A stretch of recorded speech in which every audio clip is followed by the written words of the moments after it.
Okay, let's do this. So I've got my little watercolor palette. I put a tiny bit of paint in my water so you could just see where it was. Now I'm going to put a little bit more.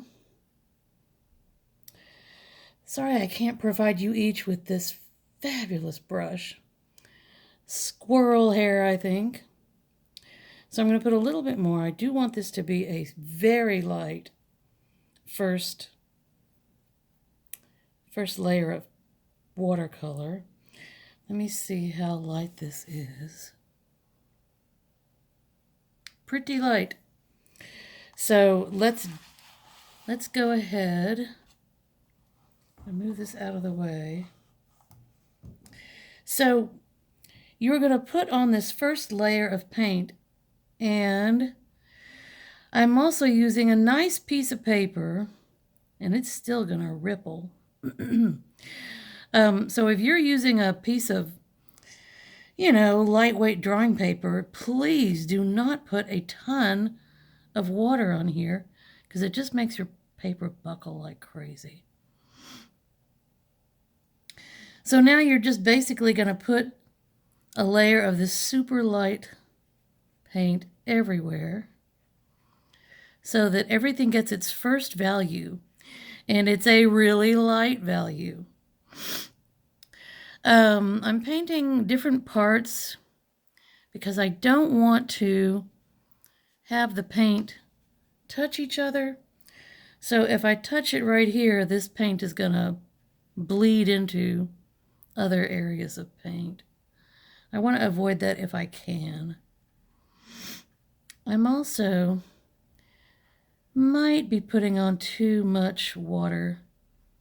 Can't quite tell yet. This is really light, but you can already see the difference between where I've put some paint and where I don't have paint.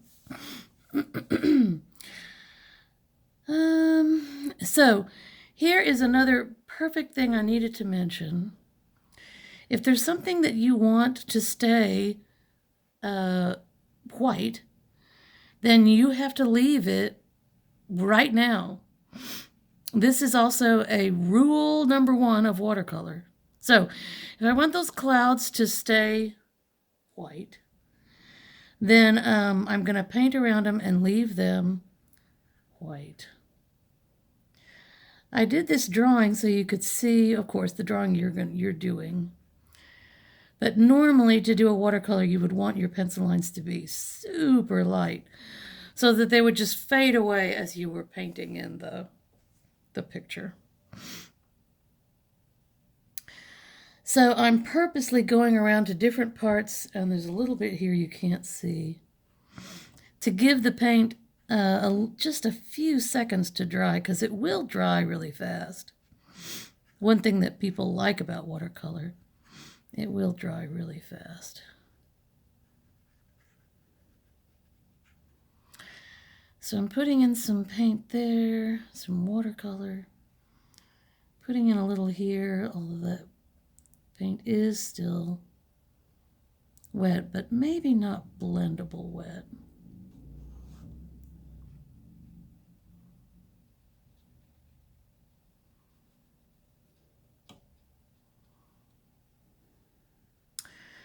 So I'm going to go up here and put in a little bit right here.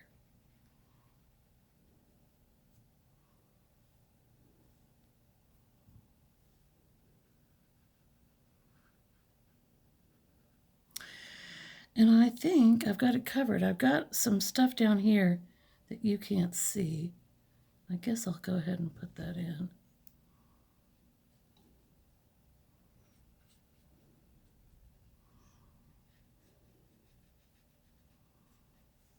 So the whole thing now has a layer of this super light value. Super light value. I really can't see it here. Maybe I didn't paint this. Okay, so I'm going to stop it for a second and...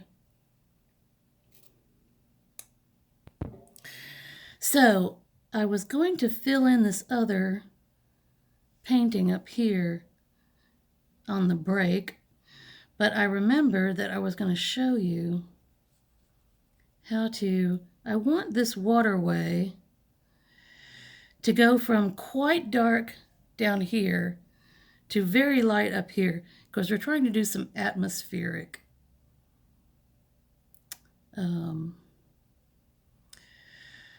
showing values and space with atmospheric perspective. So I'm going to see how dark this is. This is pretty dark. And I want this paint to still be, this watercolor to still be damp, because it will dry a hair lighter. So I might need to take some, no, there it goes. So it's getting lighter. I want it to go, not perfectly, but I want it to be darker down here and lighter back there. So I might have done that. I'm going to take some paint right out of the paint tray. Put some really dark.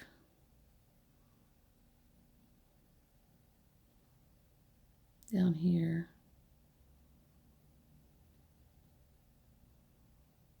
There we go.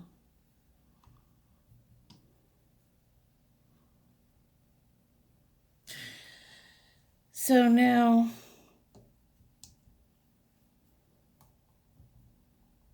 I'll clean this up.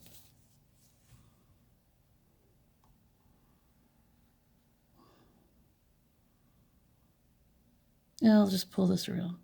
So now we're going, there we go. So now we've got it dark down here. There. Really nice and dark down here and fading to light back here. I'm going to go ahead, I'm taking now paint right from the tray. So hardly any water at all.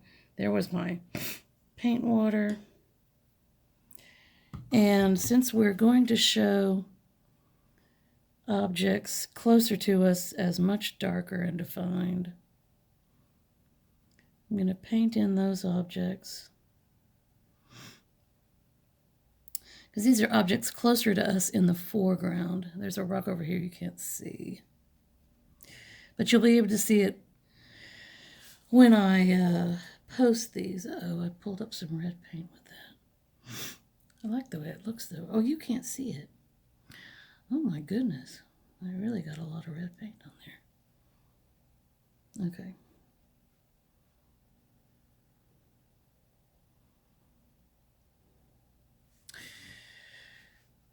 So now I've got really dark stuff down here at the bottom, which is what I want.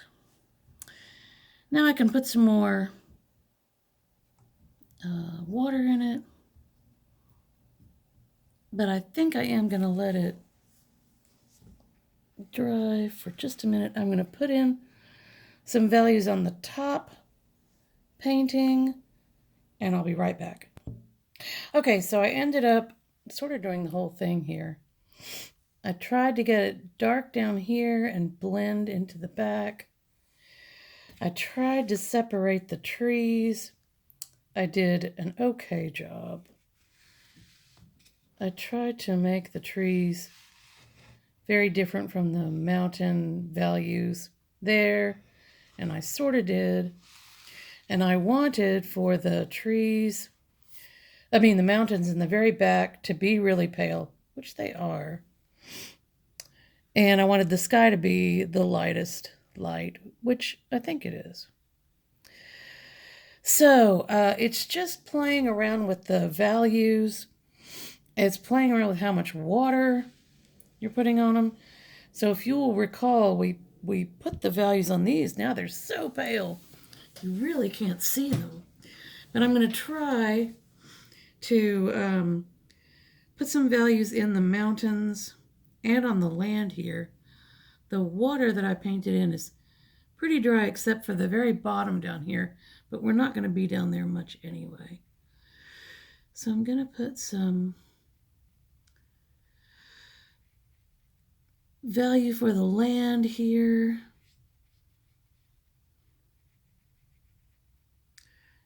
And I run the risk of losing the river here, so we got to watch that.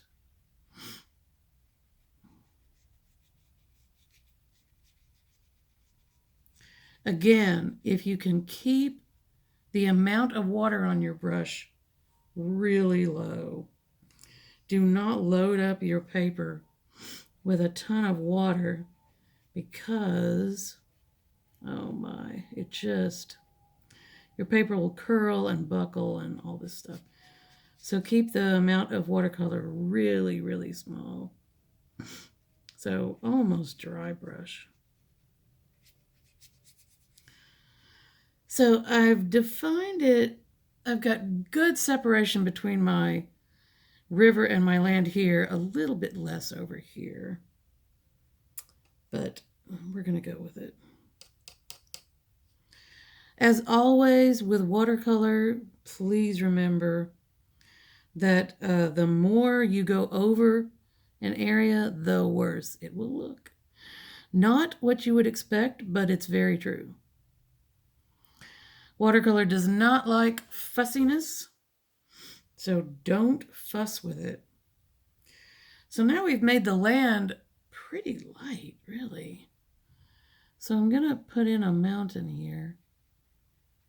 And hopefully, I need for it to be, it's okay if it's darker in a few places, but overall, it's supposed to be paler than the land, really. But if in a few places it was not, that would be okay. Let's see.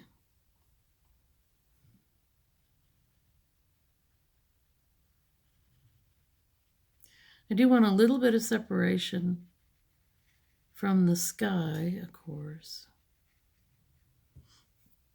Now, I think I'm going to have to darken my land. The mountains are just about right. That mountain could be a little bit lighter, so I'm going to see if I can lift, and I'm lifting. Lift a little color off of there. A little water. I'm going to put in a mountain here. I don't have those trees now. I think that's okay. I like the way that looks. I wonder if I can do that. Find some areas that have some water. Just add a little bit of dark and see if I can get it to blend out. That might look good. Wonder if I've got, I know I've got a little bit there.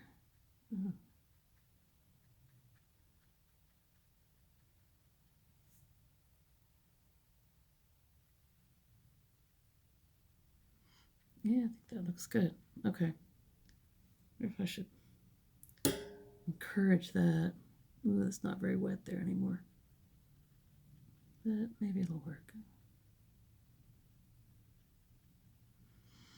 So while it is still wet, I'm adding some. Oh, that's not wet at all.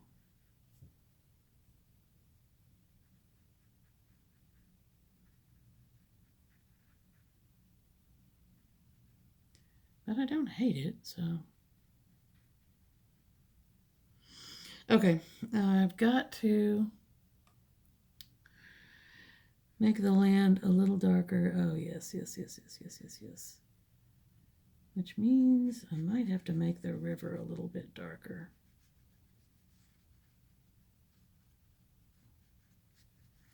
Remember that these are our practice paintings, so it is perfectly fine if it does not turn out the way you thought it would, because you don't get better at this unless you practice, and I don't paint with watercolor very much.